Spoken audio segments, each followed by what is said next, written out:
Welcome, Mr. Chairman.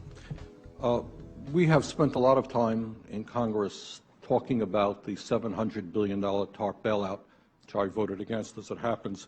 Not a whole lot has been talked about with regard to the $2.2 trillion that the Fed has lent out. Now, I find it absolutely extraordinary that I wrote you a letter and I said, hey, who'd you lend the money to? What were the terms of those loans? How can my constituents in Vermont get some of that money? Who makes the decisions? Do you guys sit around in a room? Do you make it? Are there conflicts of interest? So my question to you is, will you tell the American people to whom you lent $2.2 trillion of their dollars? Will you tell us who got that money and what the terms are of those agreements? We explain each of our programs. In terms of the terms, we explain the terms exactly. We explain what the collateral requirements are. We explain what. To whom did you explain that? It's on our website. Yeah. Okay. So all that information is available in our commercial paper program. And who got the money?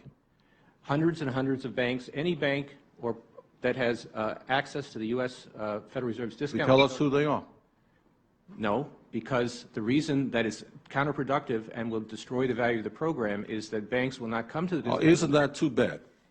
Sorry? In other words, isn't that too bad? They took the money, but they don't want to be public about the fact that they received it. We heard a whole lot about AIG. They're in the front pages. These are very now, I got banks and I have businesses in the state of Vermont who are in a lot of trouble. Not banks. Our banks, by the way, are doing pretty well.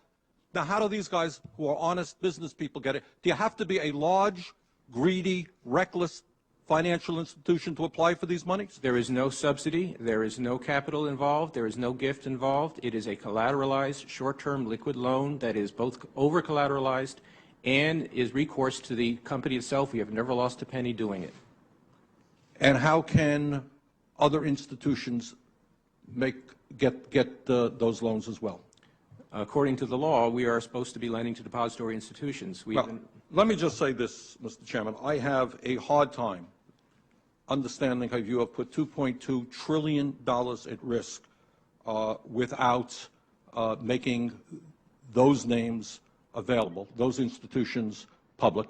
And we're going to introduce legislation today, by the way, to demand that you do that. It is unacceptable to me that that goes on.